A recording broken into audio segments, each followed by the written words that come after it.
Please note this event is being recorded. I would now like to turn the conference over to Hamilton West, Vice President of Corporate Finance and Treasurer. Please go ahead. Thank you, Nick, and good afternoon, everyone.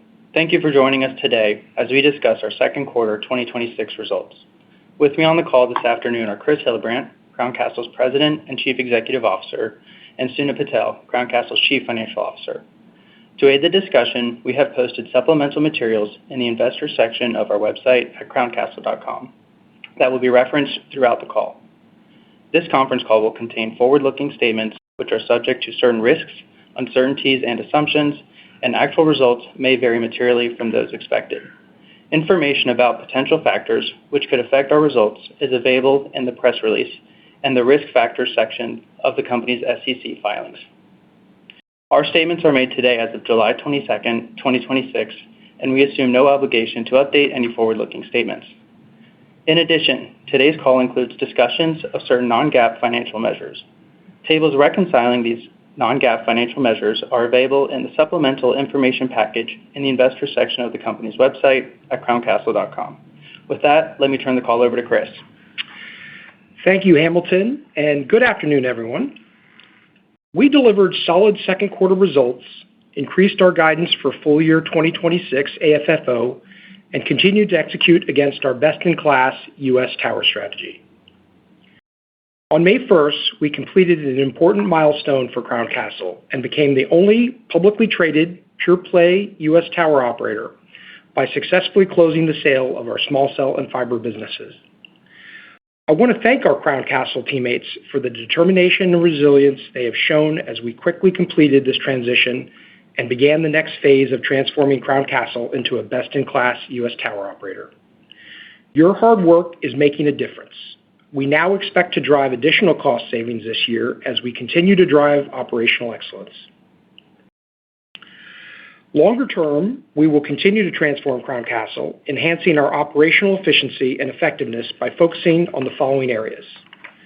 First, we continue to increase land ownership purchases under our towers, which improves margins, increases operational control of our assets, and allows us to deliver more quickly for our customers. Second, we are investing in systems that streamline and automate processes, enabling our teammates to make better and faster business decisions. Third, we continue to improve cycle times and our customer experience. In the quarter, we also made progress towards recovering the remaining payments owed under our original DISH agreement.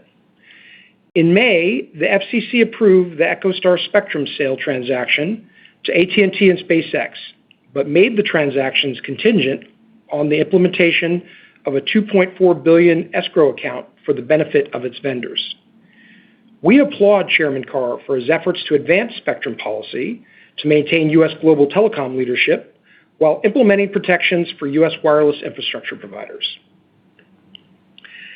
Now that DISH Wireless has filed for bankruptcy, we will be pursuing our $3.5 billion contractual claim in the bankruptcy court. The bankruptcy remote escrow account provides a source of funding that is not subject to the normal bankruptcy estate waterfall and is intended to satisfy network-related obligations, including certain infrastructure claims.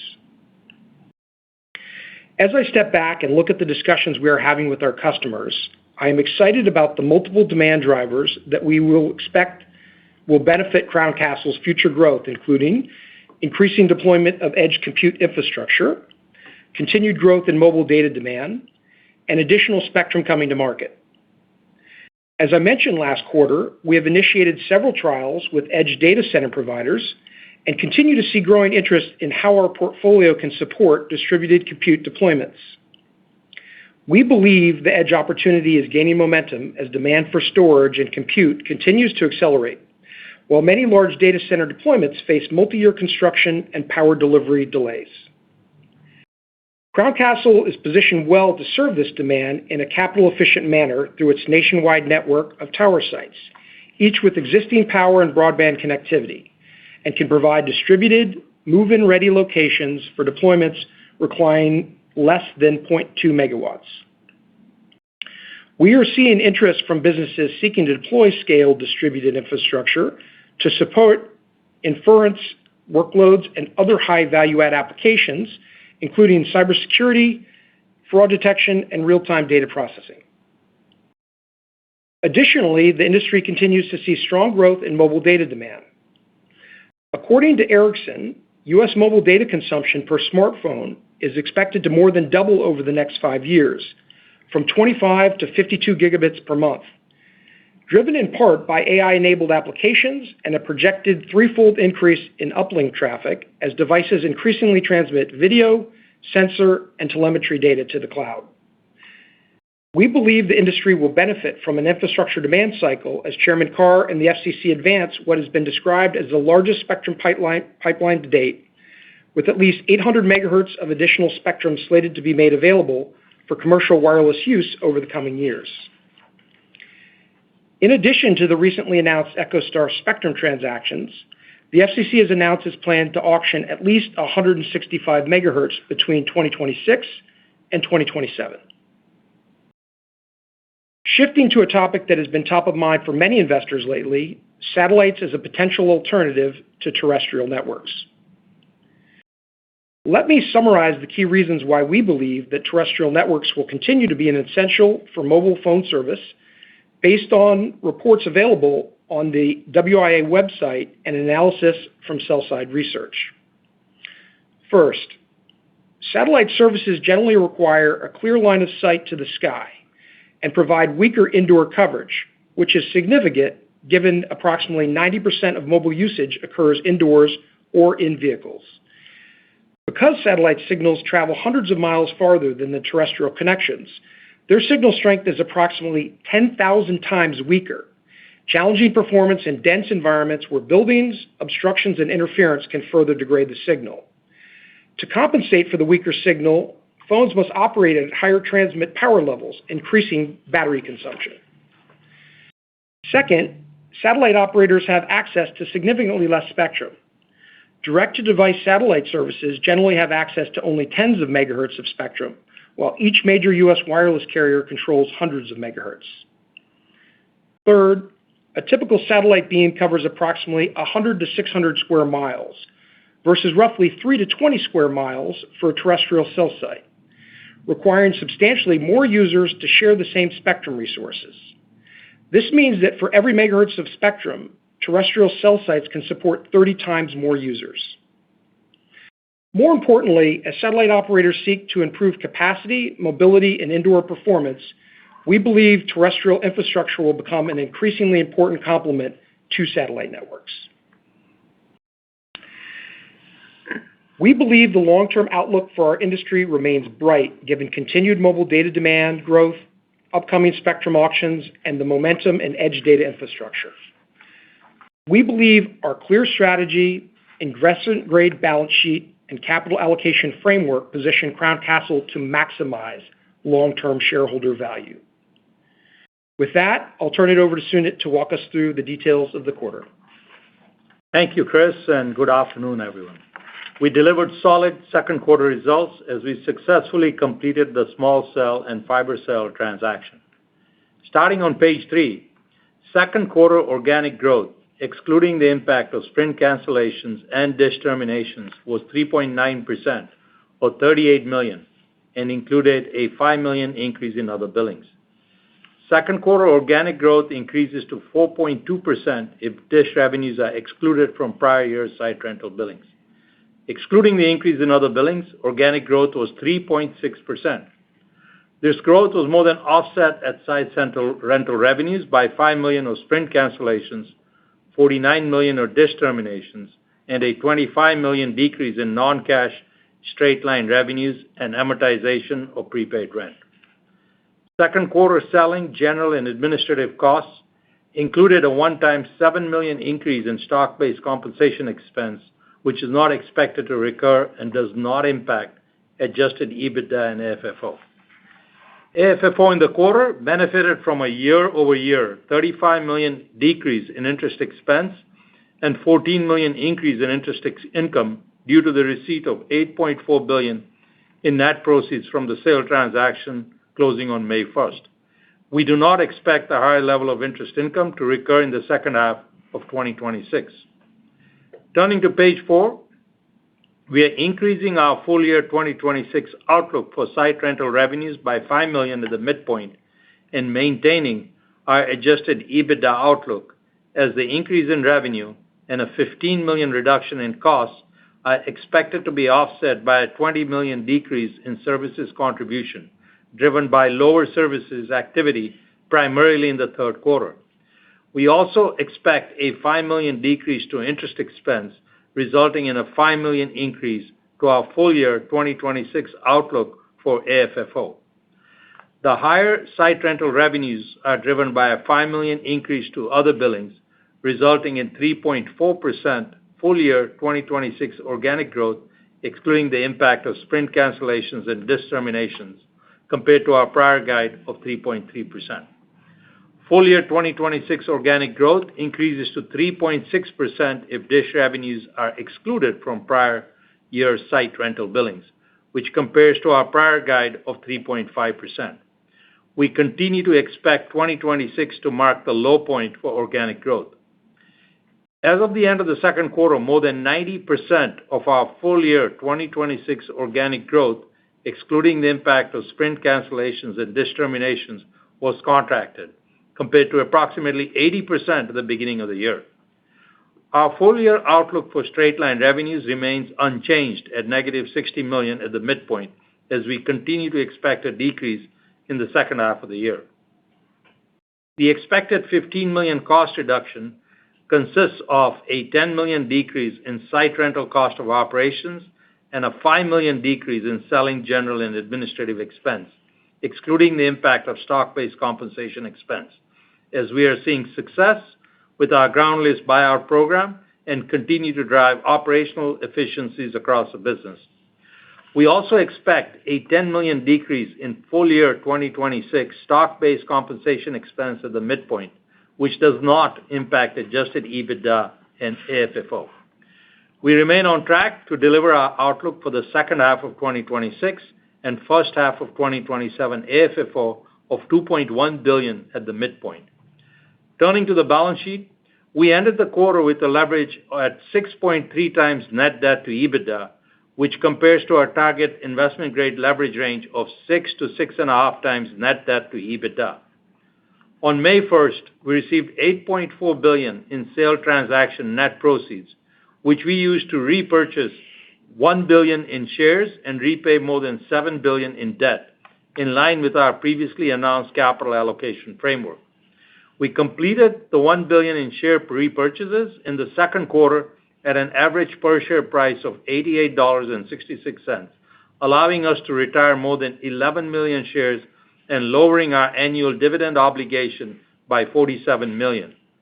Since last quarter, we repaid approximately $7.2 billion in debt, including approximately $5 billion of floating rate debt across our commercial paper program, revolving credit facility, and term loan, $500 million in open market debt repurchases, $750 million in unsecured notes maturing on June 15th, and $1 billion of unsecured notes maturing on July 15th. In connection with the sale of the small cell and fiber businesses, we decreased the capacity of our revolving credit facility from $7 billion to $4.5 billion to better align with becoming a standalone tower business. Lastly, our outlook for discretionary CapEx remains unchanged at $200 million or $160 million net of $40 million of prepaid rent received at the midpoint. To wrap up, we believe we have an opportunity to generate attractive long-term shareholder returns with our investment-grade balance sheet, disciplined capital allocation framework, and goal of becoming a best-in-class U.S. tower operator. With that, operator, I'd like to open the line for questions. Thank you. We will now begin the question and answer session. To ask a question, you may press star, then one on your touch-tone phone. If you are using a speakerphone, please pick up your handset before pressing the keys. If at any time your question has been addressed and you would like to withdraw your question, please press star and then two. The first question will come from Michael Rollins with Citi. Please go ahead.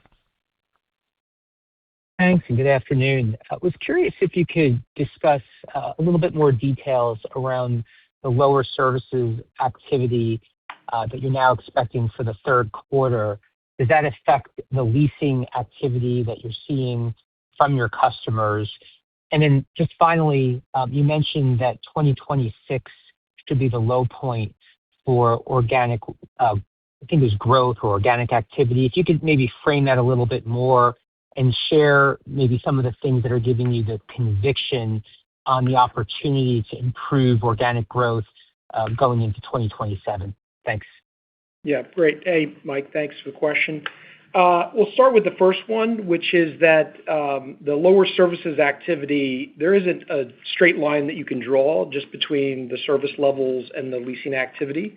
We kept the guide for leasing unchanged with the range of $60 million-$70 million. If you look at our progress over the course of the year, we started off the year with about 80% of our organic growth was contracted. We're now at 90%, so we made progress there throughout the course of the year. In terms of is this why we're saying this is the low point for organic growth? I think there's a number of factors that I'd share with you. Now, kind of frame these in my mind in short, medium term, and long term. In the short term, as we've stated previously, we do have MLAs in place that give us strong visibility into the future contracted activity. As you look at the midterm, you look at the spectrum acquisition that AT&T has with the 600 megahertz. I think I read this morning in the release that's expected to close later this month. Once that transaction closes, I think that's a midterm driver potentially for that 600 megahertz to be deployed. We're seeing additional activity in new products for us that I mentioned in my comments here around edge infrastructure and that ecosystem, which currently is in the trial phase, but I think we have hopes that this could be something more significant over time. As you start to look from the mid to long term, there's the mobile data demand that continues to grow. I think it's expected to double over the next 5 years, and that's supported by the emergence of new AI-enabled applications that drive increases in uplink traffic. Think across smartphones, think across smart glasses, wearables, the agentic AI assistants, again, that the operators are talking about to drive that demand. Longer term, the FCC has earmarked the 800 megahertz of spectrum that's starting to be auctioned in 2027. It's the combination of all of these activities which have led us to be able to make that statement that we believe this, in fact, is the low watermark in terms of that growth. Thanks very much. You bet. The next question will come from Michael Ng with Goldman Sachs. Please go ahead. Hey, good afternoon. Thank you for the question. I just have two.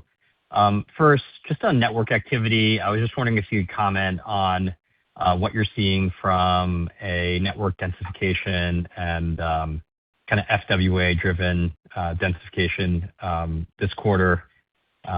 Second, I was just wondering if you could comment a little bit about the $240 million combined DISH and Sprint headwind for the full year. Pacing a bit below that through the first half. Anything that would drive the incremental headwind in the second half?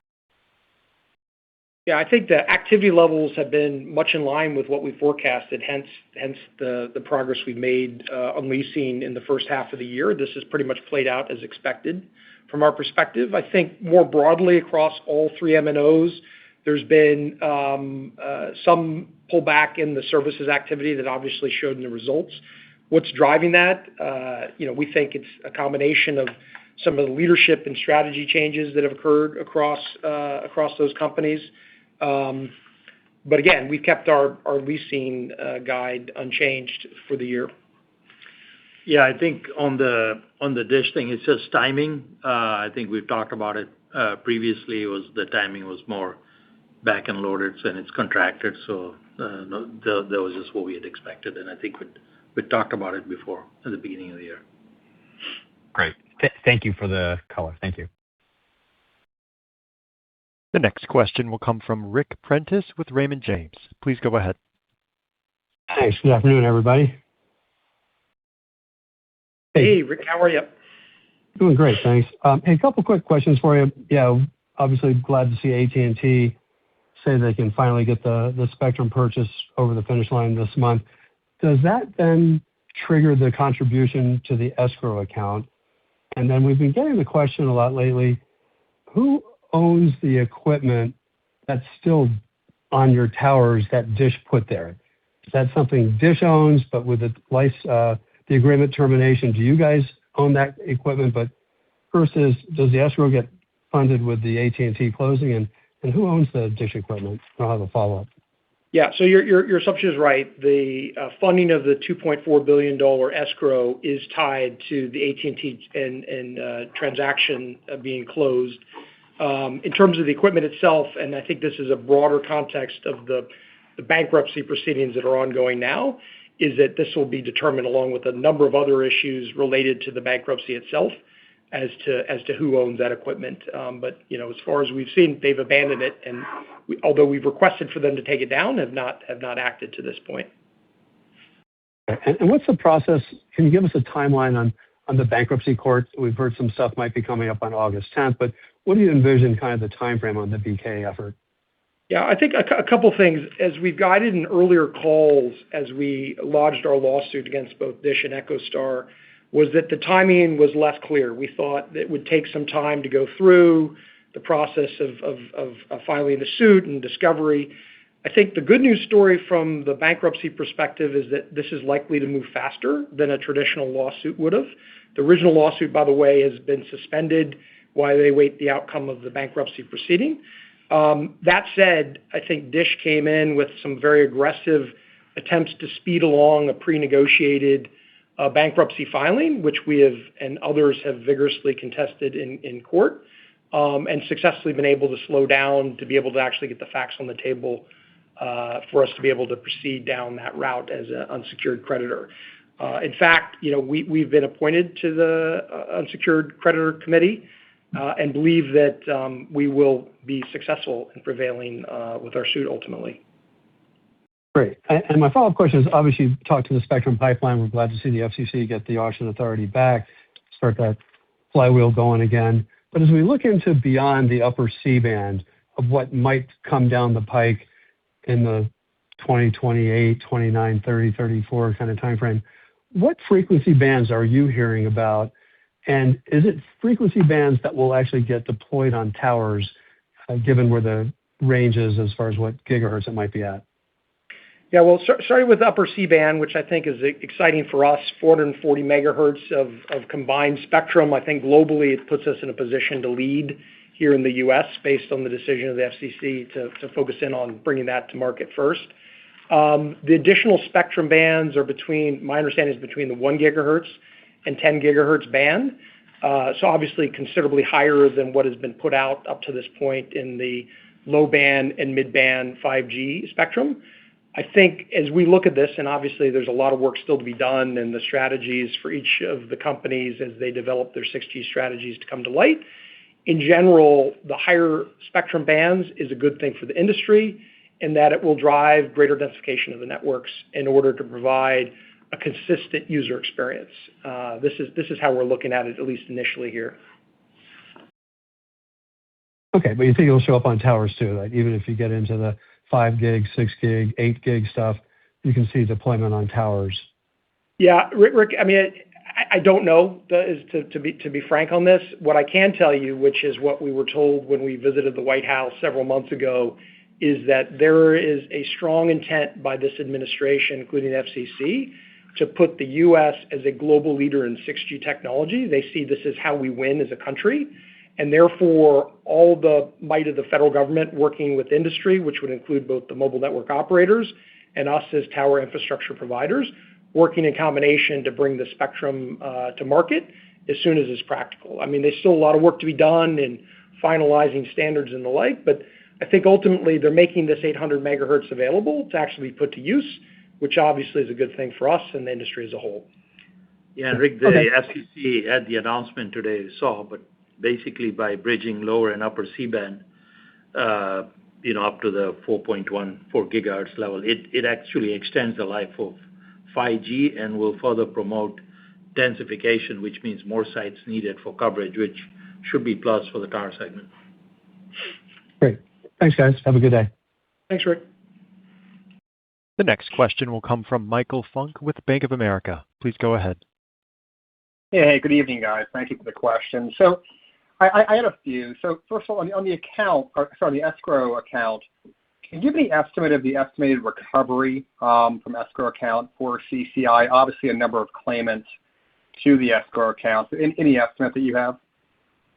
When we've looked at this in the past, it's not clear on who will actually come forward to make claims. This is still something that's in progress. When we thought about overall the share of the pie is that, ourselves and American were the largest two contributors, but I think it's a little premature to say exactly what will be yielded out of this. It will be based on the number of claimants that come into it. And of course, either it requires a court judgment or a negotiation with DISH ultimately to unlock those funds being dispersed. So we continue to pursue both in combination, both as a claimant on the fund and then also in court as part of the bankruptcy proceeding. Great. And then you mentioned not straight line between lower service revenue and leasing. I understand that, but any more color on where you're seeing lower services revenue, any specific geographies or any more color you can add there? And then you also noted more edge activity and wondering from whom or, specifically more details and applications and timing for activity around edge. Yeah. So one of the things that's pretty exciting, if you look at the industry as a whole, data centers are having some of the same challenges that maybe tower companies did, in the decades past, which is namely getting the leasing, zoning, and permitting of these facilities, in addition to power delivery and some of the other challenges that they face. One estimate I read said there was something like a 15-year backlog of data center demand versus what the data center companies could currently actually deliver based on that demand. What that's opened up for us, and I think for others in this space, is here we have sites. They're sites where we have the space. In many cases, we have shelters that are actually available for retrofit. We have power. We have backhaul connectivity, and therefore can provide these edge data center opportunities. These are early days, to be clear. I would still label this as a trial that we're doing with several companies that we're engaged with currently. But as we look at this and the ability to scale over time, combined with the demand in the data center industry as a whole, this is something that we're very interested in pursuing, and we'll attempt to accelerate as a future revenue source for the company. I think we'll have more to update you as we get a little further on the process, but things look promising in the current trial. Any more color on the lower services revenue expected? No, again, I think it depends, and more broadly speaking, for us is that in any given time, we're not the only vendor that provides services to customers. So it's a combination of the services that individual companies require. It's our ability to provide value in the areas of where they have the need for services. And as I think we had departed at one point the construction management portion of the services that we deliver, and therefore have a smaller revenue pie that we're chasing overall in the industry. So it's not just related to one part, it's a general services reduction is the best way I can describe it for you. Great. Thank you for the time. You bet. The next question will come from Cameron McVeigh with Morgan Stanley. Please go ahead. Hi, thanks. I just wanted to follow up on the plan to purchase ground leases. Saw there was a $20 million increase in land CapEx this quarter. And I'm curious on the expected annual investment pace, maybe the typical payback period you might expect on some of these investments. And then relatedly, if the competitive environment has changed at all for these land acquisitions. Thanks. Yeah, on the payback and plan to spend CapEx, we do aim to increase this over the next few years, but in a very financially disciplined manner, making sure that the returns or paybacks translated to returns are well above our cost of capital. So I think that's the key threshold. But we feel we should have the opportunity to do better than what the company has done in the past, just by focus on it and attention systems, resources, internal, external. So we are looking to raise that up over the next few years. Great. Thank you. And if I could just ask one more. I know you said that edge computing opportunity is in the early innings. But from your perspective, what do you think is the current biggest hurdle? And if that, are there additional power requirements when you think through this, inferencing and edge computing demand, this type of workloads that will be run through this opportunity? I'd be curious, just any thoughts there. Thanks. Yeah, Cameron. Well, let me frame it up. So look, we're not having to put capital to work. This is just incremental revenue that we can unlock on sites and then monetize fairly quickly. And therefore, for us, this is a newfound opportunity that seems to have a great return profile comparative. There's clearly demand for larger data centers that would have more power than what we have at a site. And where we might be able to do that easily and inexpensively, we can look to improve that over time. The reality is the hardest thing is getting the power delivered to the site to begin with. Once you have it there, there's the ability to, through transformer swaps and bringing additional leads in, to increase the power over time. We are focused in on what we can execute on now, which is monetizing the assets that we have with the power that we have, with the space that we have. But it doesn't preclude us over time, if this business grows and it seems to be a good return on investment, for us to look at additional investments, because that demand doesn't seem to be going away anytime soon. Yeah, the only thing I would add to that is, recognize we have a fairly distributed solution that we can offer at scale. We're talking about commercially available power that doesn't require, as Chris said, investment on our side. So if you do the math, you can get it from anywhere from 100 amps to 400 amps, 110 volts, 220 volts. You can get three-phase power. So what we offer is really makes sense for applications or installs that don't need a big power footprint. So more edge requirements, more high value added edge for specific applications where this makes a lot of sense. And we are seeing increasing interest in this area now. As Chris said, it's still early days, but we are seeing increasing momentum. Makes sense. Thank you. The next question will come from Jon Atkin with RBC. Please go ahead. Thanks. A couple questions. The escrow payments, if you could maybe drill down a little bit around the pecking order that maybe your attorneys and consultants have told you to expect around who gets first dibs. So would it be the workers, the contractor crews, the tower companies? Where does Crown sit within that pecking order to the best of your estimation? And then secondly, interested in kind of a more of a medium to longer term question around the AT&T and T-Mobile assets that you bought many, many years ago under the sale leaseback. I think you have the option to start paying for full ownership of those sites, I think in one case in 2032. And is there any merit to the idea that you could accelerate that process, given the free cash flow that you generate? It helps, obviously, the cash balances of your customers and maybe helps them deploy their network faster. So any notion towards kind of fast-forwarding that process? Thanks. Yeah, maybe starting with the $2.4 billion escrow. I think that while there is a hierarchy, until the total number of claimants are known and until people actually start either getting negotiated settlements or court findings that would allow them to start to draw on that, it's very difficult for us to really speculate and know what will go to whom. There were certain classes of claimants in terms of how they were paying. I think they looked at smaller claimants, more of the mom and pops that would have contributed maybe in the first tranche, and then ultimately leading up to tower companies like ourselves. So it's just early for us to comment on that.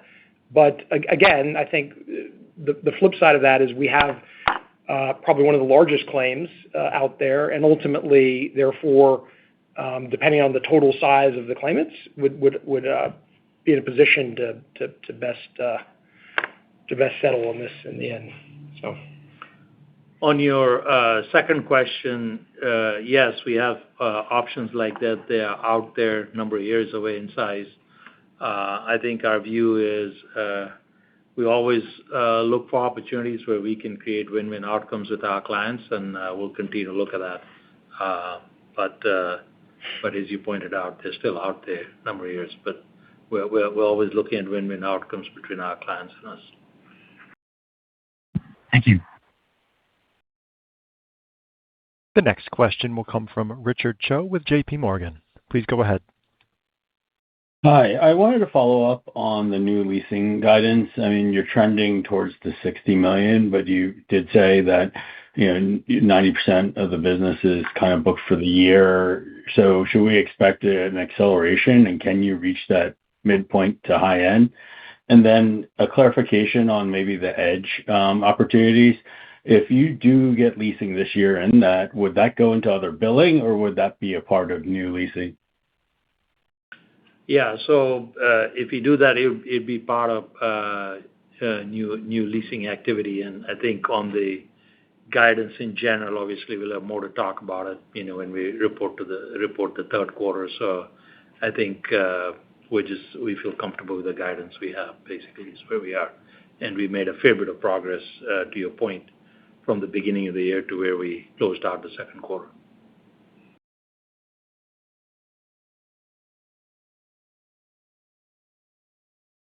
The next question will come from Nick Del Dio with MoffettNathanson. Please go ahead. Oh, hey, thanks for taking my questions. First, Chris, circling back to the edge discussion, I appreciate the details there. How did you come up with 0.2 megawatts as the relevant breakpoint? Is that just like what former deployments at sites with empty shelters would have previously drawn? Do you think that's something you get across all your sites? Just trying to understand how you got to that number. Sure. I mean, as I mentioned earlier, Nick, if you were to assume three-phase power, that would be 480 volts. You can get commercially up to 400 amps. You multiply the power by the current by the square root of 3, you'd be at over 300 kilowatts. I think we have other clients on the site. So I think all we were trying to do is not to be precise, but more to just give a sense for anywhere in the tens of kilowatts to low hundreds of kilowatts, we could be a good avenue for people that need, at scale distributed infrastructure. That's all we were trying to say. Okay. So maybe just to put a finer point on it, you think that at your average site, you could get that as opposed to just at sites where you have empty shelters and there may have been a customer previously drawing, more power than is currently being consumed? Yeah. I mean, the mobile operators that have their own power meters at the sites don't draw that much power. So it just depends on the site and availability. I mean, for the most part, we don't need three-phase power. So applications that are in the tens of kilowatts, not a problem. Where you have to have three-phase power might take a little longer. But again, it doesn't mean capital investment on our part. It's more a supply chain thing with power companies. Okay. Makes sense. And then, Chris, given your background, I thought you might be able to sort of share some thoughts on some of the tensions we're seeing between towercos and carriers in Italy and Spain. And in particular, any aspects of those disputes that may or may not be relevant, as you think about the U.S. tower business. It's a distant past for me, right? 10 months into this gig.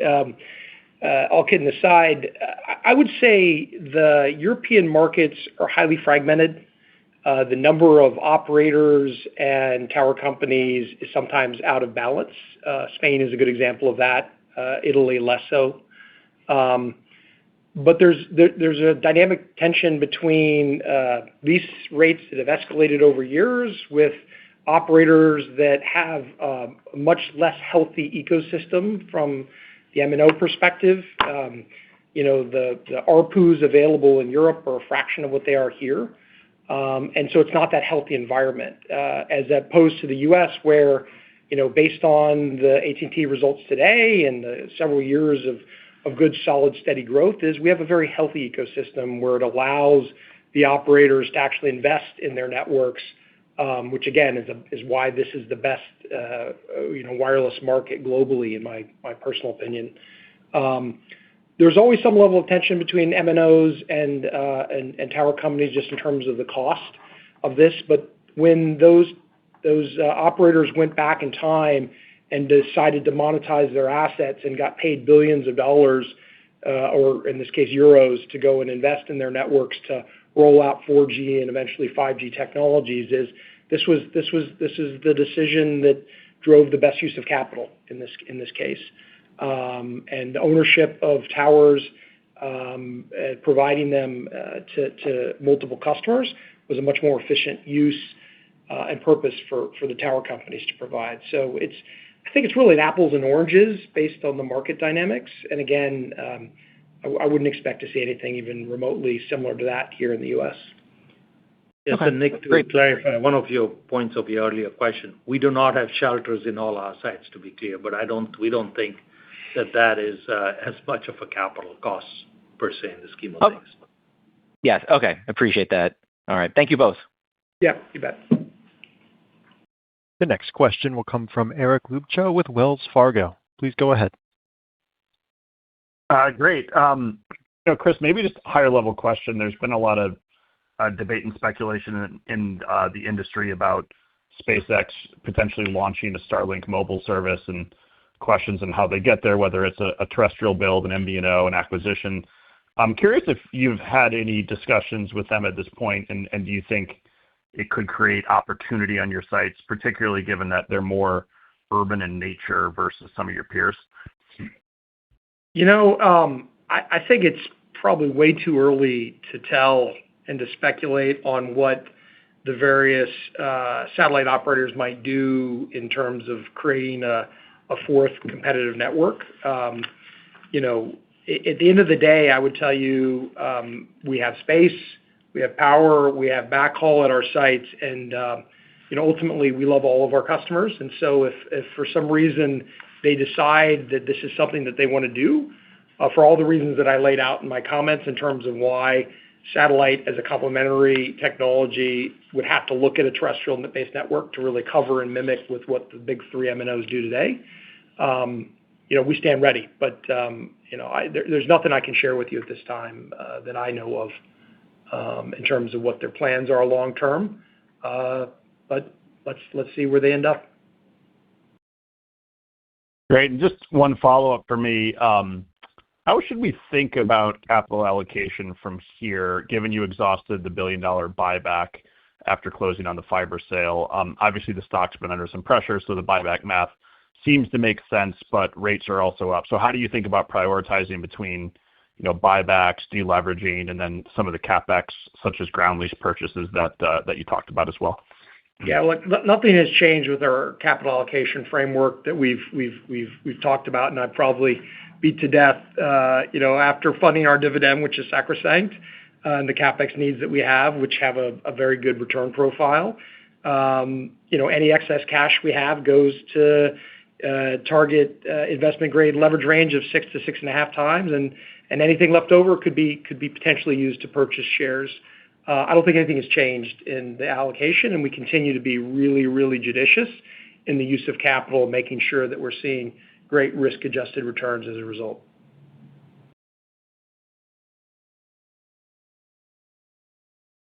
The next question will come from Ari Klein with BMO Capital Markets. Please go ahead. Thanks, and good afternoon. Just on the guidance, includes some incremental cost savings benefits. Hoping maybe you can talk a little bit about the broader cost savings potential you're targeting across the business. And is that opportunity larger than you previously thought, or are you just realizing those savings maybe a little bit more quickly than previously anticipated? Thanks. Yeah, so I think, you've heard us say earlier that we think we can expand our margins, EBITDA margins, by a couple of hundred basis points over the next year. So nothing's changed with that. The benefits really come from two buckets. One is the structural costs we talked about, the ground lease buyouts, and the second comes from a fairly wide-ranging transformation effort to investment in systems, processes, to continue to improve productivity, efficiency, but also our service levels of customer experience as measured in cycle time. So I think that's a program that we're executing on over the next couple of years that should continue to drive for the margin expansion. I don't know, Chris, if you want to add anything to that. No, I mean, look, this is part of our DNA. We won't always be able to control what our customers do and when they do it, but what we can control is having a laser-like focus here on driving efficiency and effectiveness and serving our customers. We will continue to look for those opportunities wherever we can. We have a very well laid out strategy of what we're attempting to do, and Sunit really talked about it. It's about the investment in tools and processes that will unlock some of that value. That will take some time. If we can accelerate it, we will. We've got a lot of work to do ahead of us. This has been a big year of transition, which I think we've executed very well. There's still more work to go, and we won't rest until we reach that best in class that we're talking about so much as our aspirational goal. Thanks. Chris, last quarter you talked a little bit about new tower builds. Just wondering if you had any update on that front in terms of what you're seeing out there. Thank you. Yeah. Up to now, it's been fairly limited because as I think I shared with you in the capital allocation process, we're not going to overpay for an asset, whether it's an existing tower or work in progress. Where we have been successful is identifying where there are coverage needs or potential capacity needs by multiple customers so that we can build towers for multiple clients. This is what makes sense to us versus doing something more speculative, as some have done on the private side. It's similar to the edge compute. I would say for us, it's a work in progress. It's a trial. We would like to build more. We are a tower company, but we are only going to do it where it makes absolute financial sense for us to do so in a very disciplined approach. Appreciate it. The next question will come from Madison Rezaei with Bernstein. Please go ahead. Thanks, guys. Just a quick one from me. On the AT&T book, you've got roughly $774 million of annualized rent concentrated in that 2028 renewal. Clearly, those are from the leases struck in 2013 with the sale leasebacks, and the escalators are pretty modest. Knowing that you're looking for win-wins, I hear you on that, Sunit, and obviously, please don't give away the negotiation tactics. How are you guys thinking about that conversation? Is that a mark-to-market opportunity? Is it a term extension? Are you sort of thinking about wrapping that into purchase option buyout discussion? How should we think about that looking forward? Yeah. Without getting into the specifics of any clients, generally, we have long-term arrangements. I think that, as you know, with AT&T, and if you look at the FCC language, they're looking to deploy the 600 MHz spectrum, which we think should be a plus for us as tower operators. Those radios and antennas do require a fair bit of space. I think we work closely with AT&T and all our clients as they think about their plans, how we can help support that. I think there's plenty there from a win-win outcome perspective for us and them.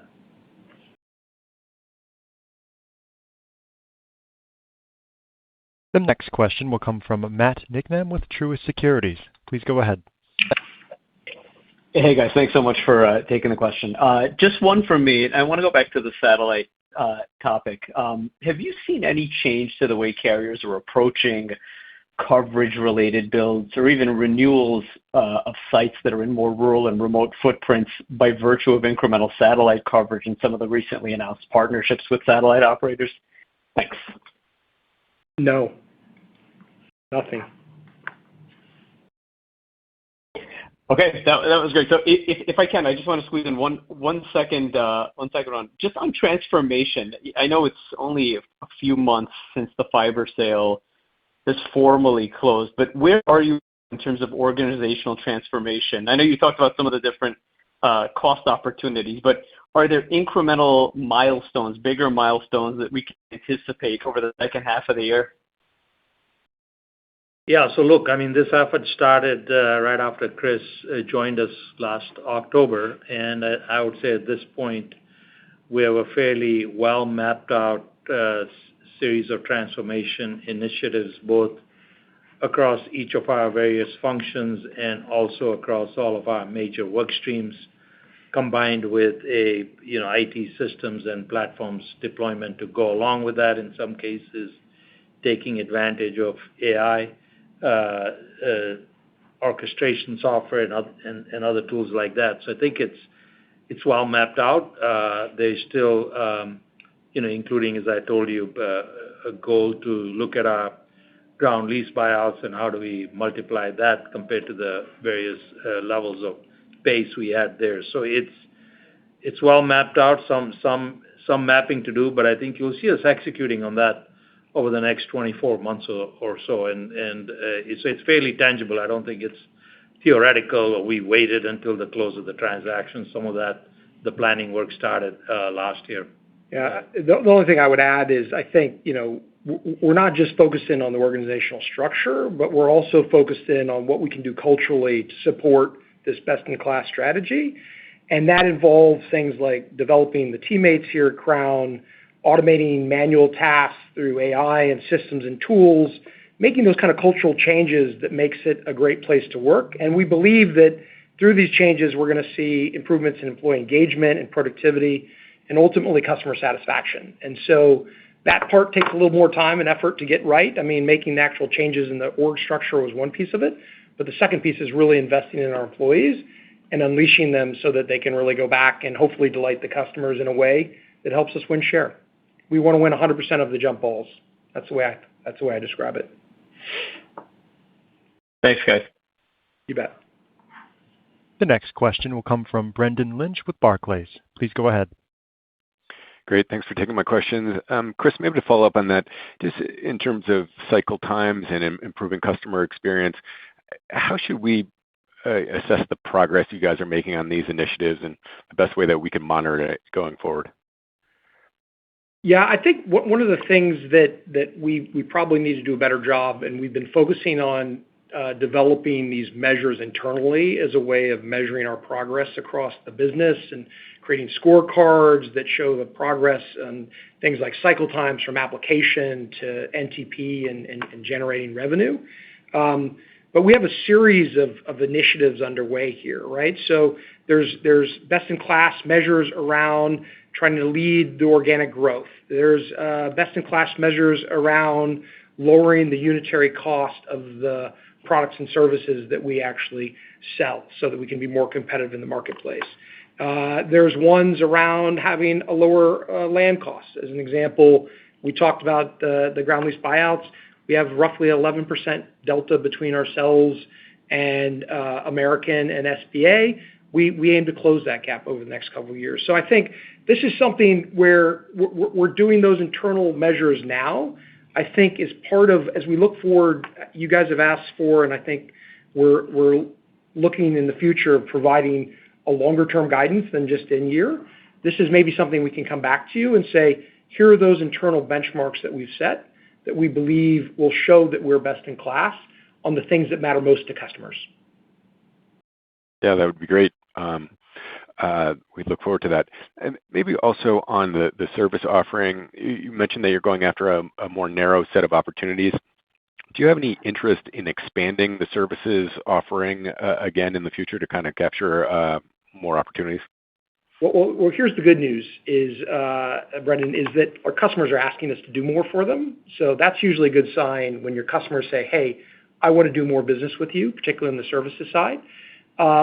We had pulled back from some of the construction services that we had offered previously. I think we're looking at that again if it makes sense for us. We know that the customer demand is there. We know that they like the convenience of having a one-stop shop, and our competitors have provided this.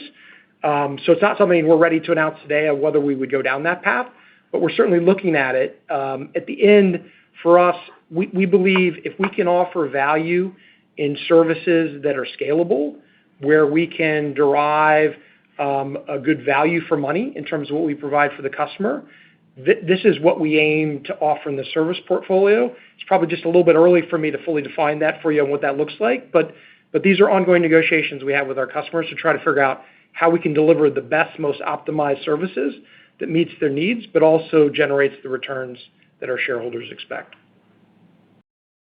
Great. Thank you for the color. You bet. The next question will come from Batya Levi with UBS. Please go ahead. Great. Thank you. Couple follow-ups. First on AFFO, the quarter came in better than expected. You started to lower the cost earlier, but there was only a small raise for the year, I think mostly on the lower interest. Can you provide more color on why that performance is not flowing through the year, or should we just expect a higher end of that range is more reasonable? One more follow-up on network services, if you don't mind. The softness versus the guidance that you gave earlier in the year, is that a change, do you think, due to a pause in decision-making given some management changes at the carriers, or are you seeing some cancellation of prior projects? Thank you. I'll answer the first one. I think I'd mentioned this earlier, but there's been a number of leadership changes and strategy changes at our customers. There's been large-scale waves of layoffs, which has led to some slower decision-making, is how I would characterize it in my words. Take it with a grain of salt, which has led to where we are today. Again, not a perfect bridge between what those services are and the leasing activity, so it's not a perfect indicator for that. Finding ways to win the services that we believe that we should win, this is a top priority for us and our services team, because we like the services. It's been a good margin. We've improved margins sequentially year-over-year. We're not looking to exit this space. The slowdown has been a factor of, I think, the environment and the leadership changes. Send it over to you. Yeah. Look, I'll break the AFFO change at the EBITDA level and then between EBITDA and AFFO. I think at the EBITDA level, you're right. We have been seeing the benefits from the cost improvements, so $15 million in the cost of sales line, a lot of that in ground rent reduction, some repair and maintenance, and then on the SG&A line. Those are durable improvements, and we hope we'll be able to drive more improvements there over time, as we've talked about. The service weakness, which takes away from those improvements, durable improvements in cost structure, has to do just with the environment right now. This is just what we are seeing currently. We think that will come back again. That's more just the environment right now. At the EBITDA line, that is why the guidance is not changing. With respect to the interest expense, you remember when we closed the transaction, we closed it 2 months ahead of a June 30th assumption. We updated the AFFO guidance and increased it at the time.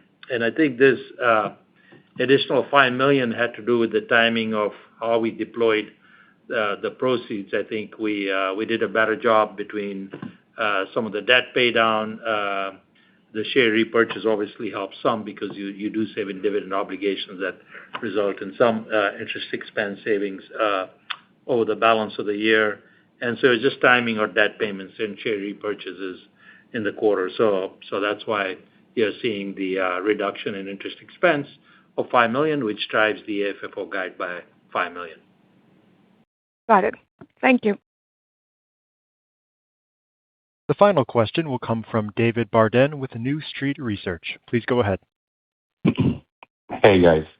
Thank you for squeezing me in. I appreciate it. I guess I have kind of 2 questions. One is, Chris, you kind of gave us 3 growth drivers for the business as we look ahead. Could you kind of maybe just step us through the spectrum part of this? We've got the DE spectrum auction is now closed, and as part of that, we have EchoStar has committed to either selling by 2028 or auctioning by 2029 their spectrum. Brendan Carr with their upper C-band auction has come out and said that we might be able to deploy some of that spectrum by the end of 2030 and the balance in 2031. If you could kind of step us through how you think these things make the growth trajectory for Crown Castle work. The second piece is with the DISH bankruptcy, they are asserting that because they have a lease agreement with you, that they can take 85% of a haircut from net present value of the lease payments that they owe you, whereas I think your counterclaim is that it's a contract that has a superior claim. If you could kind of step us through that, so we can all understand how you guys think this is supposed to work from your perspective, it would be super helpful. Thank you, guys. Yeah, sorry maybe with the last one because I think it's a quick one, which is, yeah, they're attempting to say that the 15% cap would apply to us. If you recall, we canceled the contract early based on non-payment and accelerated those payments forward. So our position is that the 15% cap under bankruptcy law does not apply because of the natures of our agreements and the claims that we have against them. Classification and size of our claim will ultimately be determined by the bankruptcy proceeding itself in terms of that. So, stay tuned to that. In terms of the spectrum, again, I think I tried to frame it earlier, and I'll attempt to do it again for the benefit. There's kind of the short and medium and long-term view of the spectrum and as it will impact.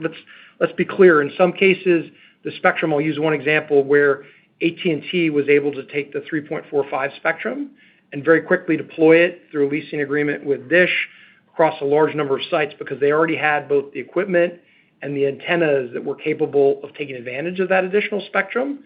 That's one set where it has less effect overall, other than if they're adding a bunch of additional radios that then breaks through the loading of our contracts, that's potentially one source of additional revenue. Secondly, on things like the 600 megahertz, which would be a new spectrum band, which would require a combination of either new radios or some new hybrid radios to be developed, and new antennas to be deployed. Those are types of events which would drive an impact across the industry as a whole. Again, depending on the individual tower companies' agreements with the customer, is another source of potential growth here, let's say over the midterm. The larger pool of the 800 megahertz, including the upper C-band, which still has to find its way through. There's some clearing-based activities for incumbent users of that spectrum. In addition, there's the issue of some potential issues around FAA and the altimeters that might need to be upgraded. I think the FCC has actually done a pretty good job, in my estimation, having been in the industry a long time, of defining a process by which each of these issues can sequentially be solved. And I would just give you as an example in the lower C-band, where there was an issue with deploying the lower C-band, is the industry was able to move fairly quickly and put that spectrum to work very expeditiously. The longer term, in terms of the remainder of the spectrum, which I guess is between 1 gigahertz and 10 gigahertz, which you heard me talk about with Rick, of what goes on the towers and when, I think is highly speculative for us. We don't have a sense of that.